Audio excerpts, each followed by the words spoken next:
Hey, second grade. Hope you are having a wonderful Monday and you're ready for some math. So, this week in second grade, we're going to be talking about fractions. But before we begin our lesson over fractions, we're going to work on our math fact strategy for the month of November, and that is between facts. So, let's look at some between facts. Okay. So, let me give you a math fact here. 3 plus 5. So when we use the between math fact strategy, you can only use that strategy when there is one number that's in between your two add-ins.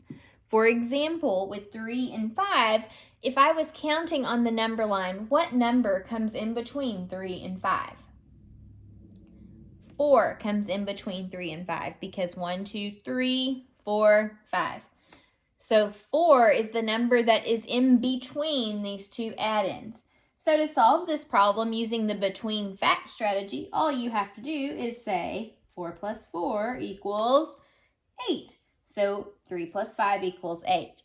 With the between fact strategy, you can just choose the number that is in between the two add-ins and double it.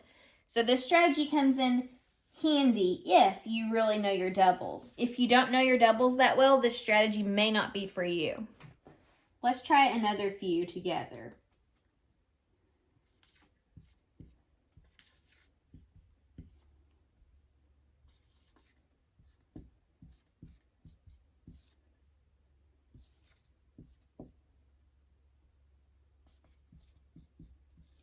Okay, so press pause for a little bit and I want you to solve each one of these, and then when you're done, start the video back up and we'll check it together. Okay, so using the between fact strategy with 7 and 5, the number that comes in between 7 and 5 is 6. So to solve this problem, we can do 6 plus 6. What is 6 plus 6? 6 plus 6 is 12. So 7 plus 5 is 12. All right, let's look at the next one. 9 plus 11.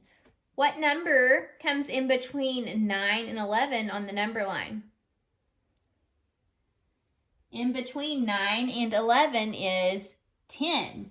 So we can double 10 to get the answer. What is 10 plus 10? 10 plus 10 is 20. So 9 plus 11 is 20. And that is a really crazy 20.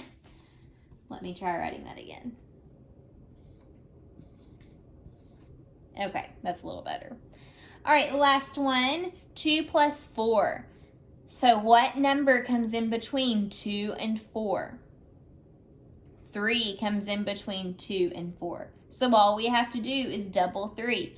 What is 3 plus 3? 3 plus 3 is 6. So 2 plus 4 is also 6. All right, that is the between math fact strategy. I really love that strategy, but like I said earlier, you've really got to know your doubles in order to be able to use that strategy. Okay, let's look at our word problem. Before we do that, let me draw out our apps check mat here.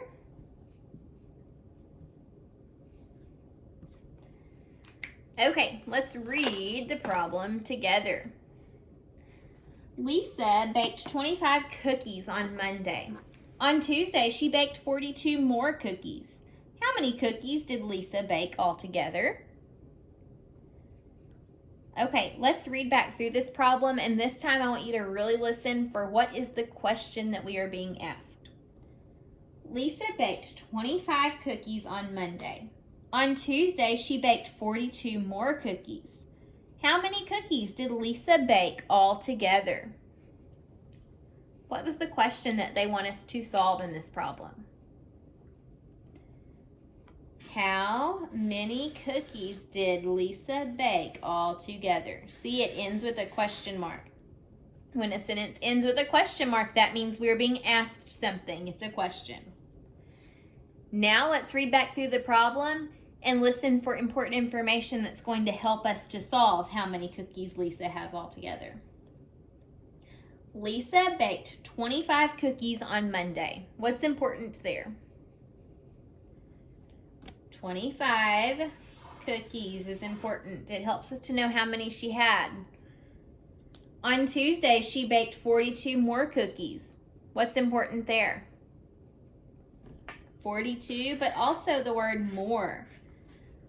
More helps us to know that she's getting more. If she has 25 and then bakes 42 more, something's happening there. Is that adding or subtracting? Let's go over to our plan and figure it out.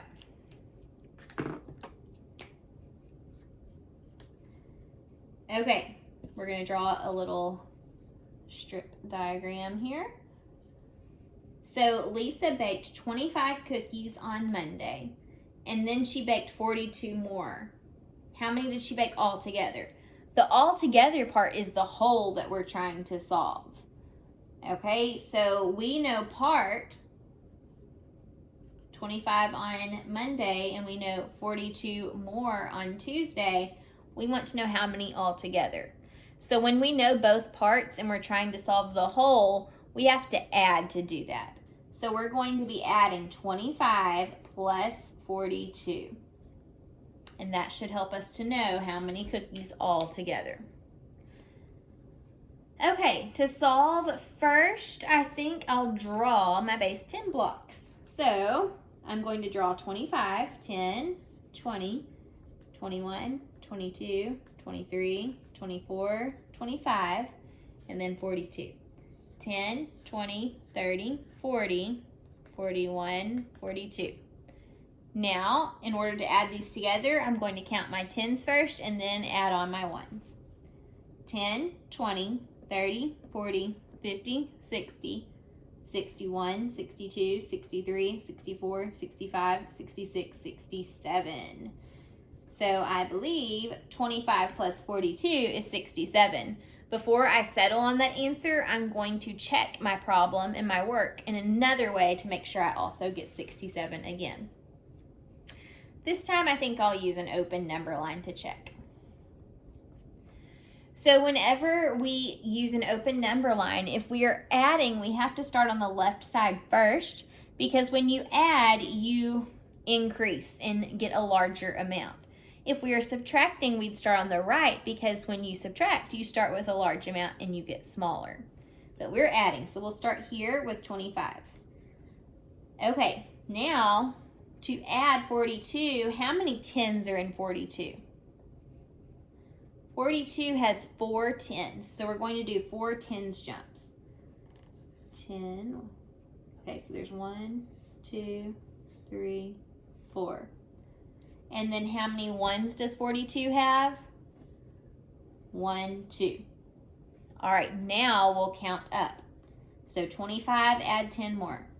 25, 35, 45, 55, 65, and then I have my 1s jump. So now by 1s. 66, 67. So look, I got 67 2 different times. So I am pretty confident 25 plus 42 is 67. And I can also answer the question now. How many cookies did Lisa bake all together? She baked 67 cookies. That's a lot of cookies. All right, let's move on now to our math lesson for the day, and that is going to be about fractions. So let me get my paper here. Okay, we're going to be talking all about fractions.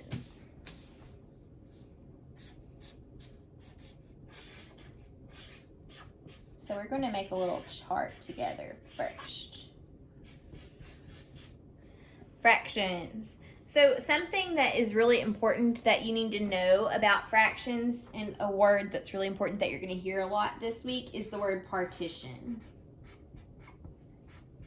Here's the word partition. Partition just means to split.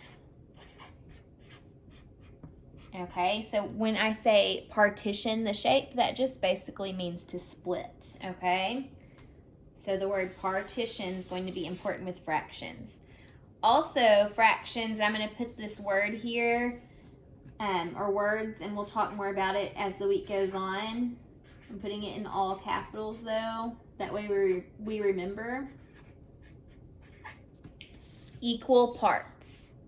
Equal parts. Fractions have equal parts, and that's why I put it in all caps, because if the parts are not equal, it's not a true fraction. Okay, let's talk about the different fractions that you are going to learn about in second grade. The first one is halves, okay? These are fractional parts called halves. Halves are made when you have two equal pieces. Okay, so two equal pieces, or another word for pieces could be parts. Two equal parts. So here are some examples of halves. If I had a circle and I split it equally right down the middle, each one of these parts is called a half. Okay, so 1/2. And then this is also 1/2. All right, so each part is a half. Together, if you are talking about the whole thing, it's called 1 whole. 1/2 plus 1/2 makes 1 whole. So you could split a circle. You could have a triangle. If you split it straight down the middle, each one of these pieces is called 1/2. Now, if I had a triangle and I split it like this, is that equal? No, those are not equal parts. See, this part's like a triangle and the bottom part looks kind of like a trapezoid. So these are not equal parts, therefore you cannot call them halves. These are not split equally, so they are not halves. I'm going to try to put an X there so you know that's not a good example. You could have a rectangle and split a rectangle like this. These are considered halves because each one is a perfectly equal triangle.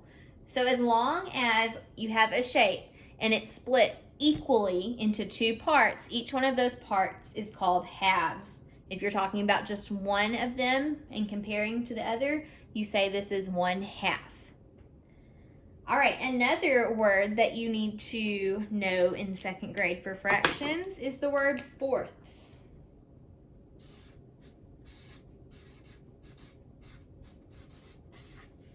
Fourths. Fourths are 4 equal parts. So when you have 4 equal parts, you have fourths. For example, if I have a square and I split it down the middle and then I split it straight across, as long as these parts are equal, each one is called 1/4. So I have 1/4 here, 1/4 here, 1/4 here, and 1/4 here.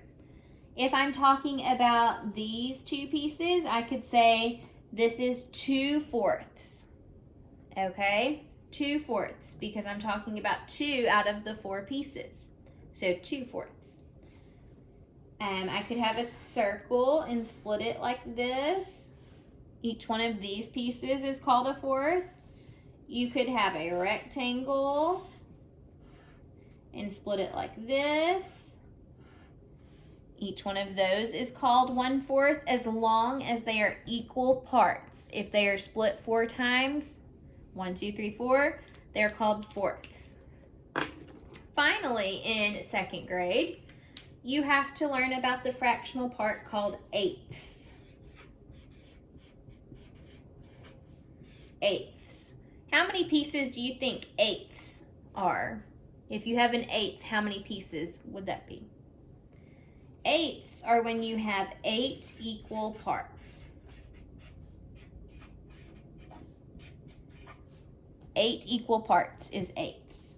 So for example, I'm kind of running out of room. If I have a circle here and I split it down the middle once and then across, and then I do another down the middle and another down the middle like this, I have 1, 2, 3, 4, 5, 6, 7, 8 pieces. So each one of these pieces is called 1/8. Eighths don't have to just be in the shape of a circle. You could have a rectangle and have it split down the middle and then split 1, 2, 3 times and have 1, 2, 3, 4, 5, 6, 7, 8 pieces. And when you have 8 pieces that are split equally, they are called eighths. If I have a rectangle and I split it like this,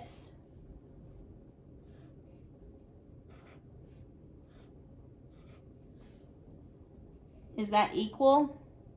That may be kind of hard for you to see. Is this split equally? No, it's not. It looks cool, but it's not split equally. See, look, this diamond shape in the middle is not the same as these shapes around here. Those are triangles, and this is like a rhombus diamond. So these are not equal parts. So it has to be split into 8 equal parts to be considered eighths. Okay, so in 2nd grade, your fractions that we're going to talk about are halves, fourths, and eighths. Remember that halves are shapes that are partitioned into 2 equal parts. Fourths are shapes that are partitioned into 4 equal parts. And eighths are shapes that are partitioned into 8 equal parts. Now we'll talk a little bit about this tomorrow, but it doesn't always have to be shapes that are split. It could be like a group of objects. For example, if I have 4 counters and one of them is yellow and the rest are red, I could say that 1/4 of the counters are yellow, or 1 out of 4 of the counters are yellow, because there are 4 pieces or 4 counters and there's one that's yellow. Remember, when you have a set of 4, each one of those is called a fourth. So we could say 1/4 of the counters are yellow. So it doesn't always have to be a shape partitioned. It can be groups, and we'll talk more about that as the week goes on. But just remember, we have fractions this week. Partition means to split, and a fraction has to be equal parts if it's a shape in order for it to be a fraction. All right, we're going to talk more about these as the week goes on. I'll see you next time. Bye.